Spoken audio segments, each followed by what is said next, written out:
a businessman in jail for life for taping police in public and letting them know you were. My God, none of us are safe if this is the case. Things have gotten a lot worse than I even thought that this is happening with such enjoyment and gusto, like you're not even a human. Break down what happened to you, Michael.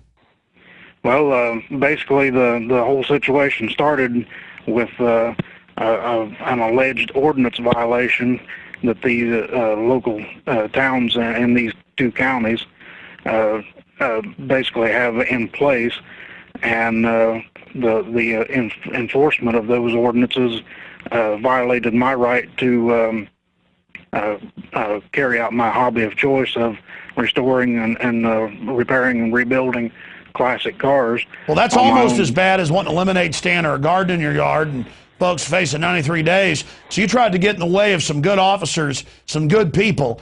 You probably don't like North Korea and dictators either, do you? No, I don't care much for communism. I prefer freedom. Well, that's why you're un-American. But please continue. So they were telling you couldn't work on cars and at your house, and so they towed them off.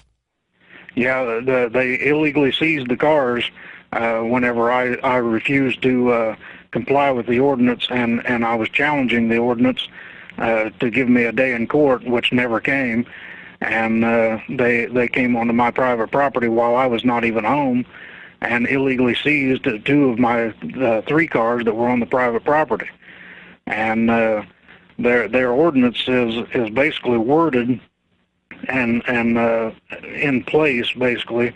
It's under the false pretense that they're eliminating junk cars from private properties in the city limits. And they're not using it to eliminate junk cars, because I had three cars. Two of the cars were in real good shape. I had already had the motors rebuilt and restored. And the third car had been wrecked. The wrecked parts had been dismantled. And while it was sitting there, the car had been vandalized. And this is a small town. In a lot of cases, they're now even annexing rural areas and telling old farmers they can't have tractors. And so now you start going to court with them. You start wanting to interview them. You start wanting to tape them. They wouldn't give you a court reporter. You wanted to tape it. You told them. They arrested you there. Again, that's all classic small town boss hog behavior. But you're facing life in prison now. So that's the big issue here that everybody is really concerned with. So tell us about the arrest and the life in prison and the state coming in and saying, yeah, Michael Allison, recording people in public, telling them he's recording them. He's life in prison. Whenever the whole issue about the ordinance stuff led into discovering that these people were running a vehicle theft and extortion racket and fraudulently converting titles to stolen vehicles, and I uncovered that and discovered it through the discovery process of my lawsuit that I filed against the city of Bridgeport.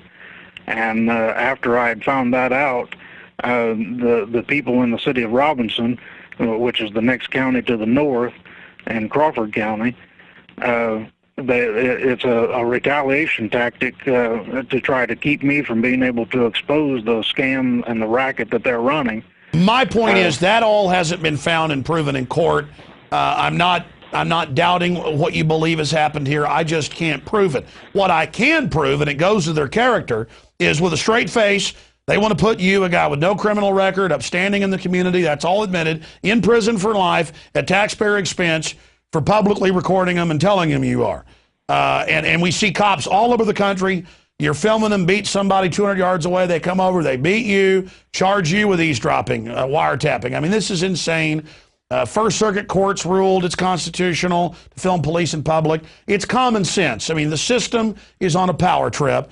They're now sticking their hands down women's pants, pressing through the pants, men's pants, kids crying, Miss USA crying. They think that's normal. Amish being arrested. I mean, we're living in the twilight zone here. America is dying in front of us. But specifically, tell us about the court case, where it's going, and the state attorney coming down and saying, yeah, the state's fully behind this. The last court date that I had was August 18th, and it was a hearing for pending motions, a motion to dismiss based on the fact that the statute I'm being charged under is unconstitutional. And the Assistant Attorney General from Chicago came down to basically defend the constitutionality of the statute and say that the statute is constitutional.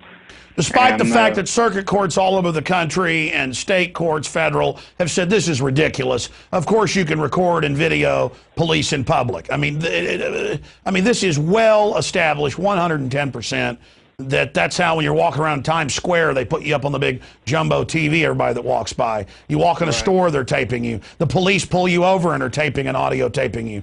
I mean, and again, the way they're interpreting it, if police are doing this to you, they could get in trouble. I mean, this is insane. And are these different bureaucrats and police, I mean, are they proud of themselves when they arrest you? Oh, I believe that they really thought they had me backed into a corner, and they were pretty proud of themselves whenever this first started.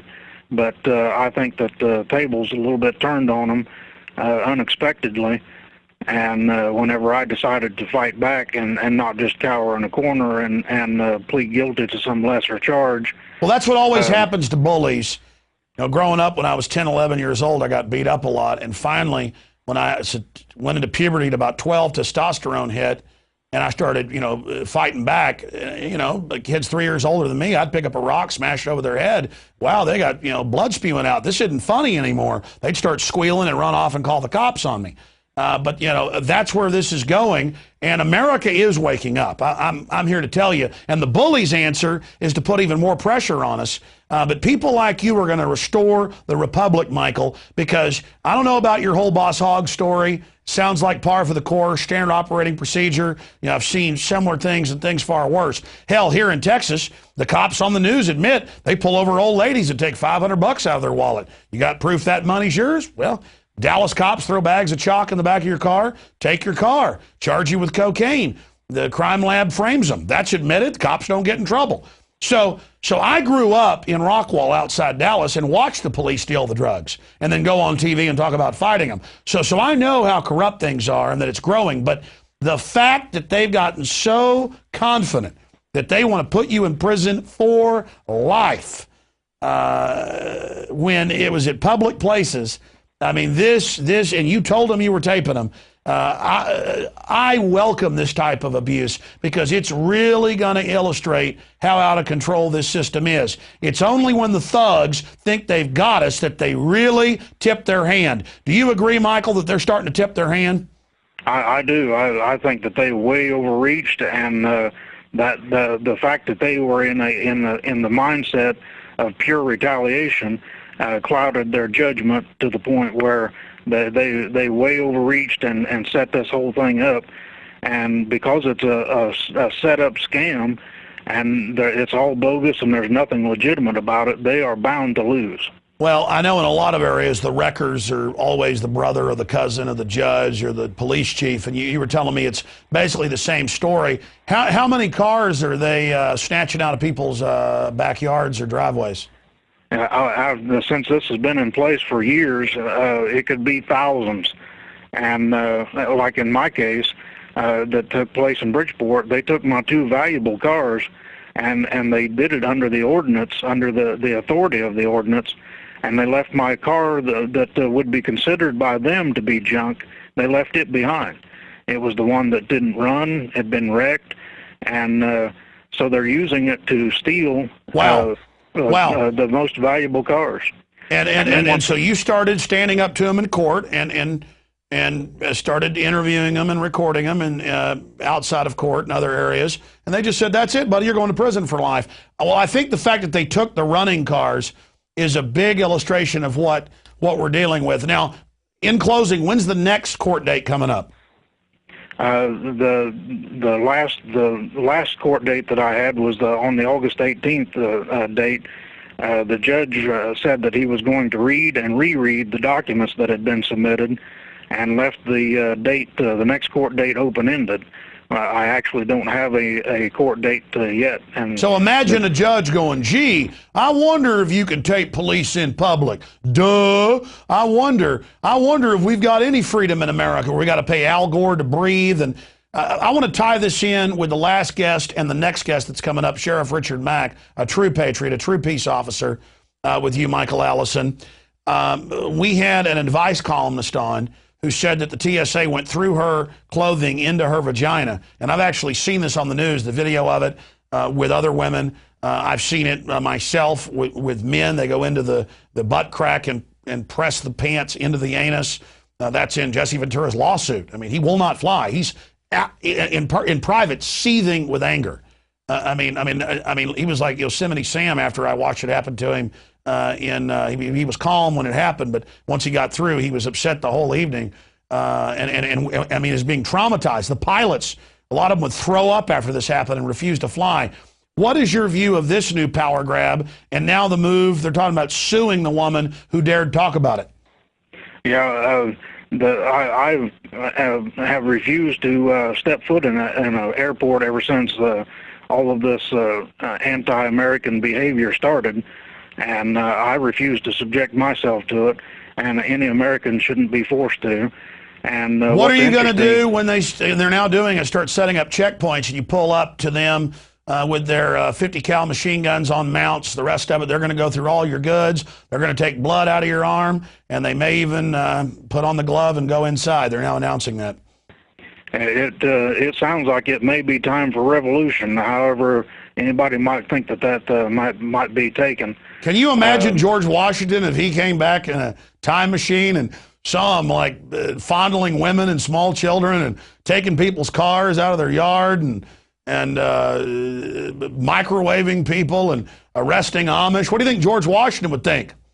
I think the founding fathers would not even believe their eyes of what's going on with what they created. Hell, Michael, I'm not a founding father, and I can't believe it. And I grew up in this crap. Hey, listen, God bless you. You're a great American. We're standing with you. And if folks want to contact us for a civil litigant lawyer in Indiana that you're nearby, or the crime syndicate state of Illinois, we'll get them in touch with you. Michael, God bless you. Thank you for having me on. You bet, my friend. There goes Michael Allison, restoring the spirit of 1776. We're going to go to break and come back with the final segment of InfoWars Nightly News with Sheriff Richard Mack, ladies and gentlemen. You'll definitely want to stay with us on this, because I'm going to talk about Fast and Furious, the TSA groping gangs, and police arresting people.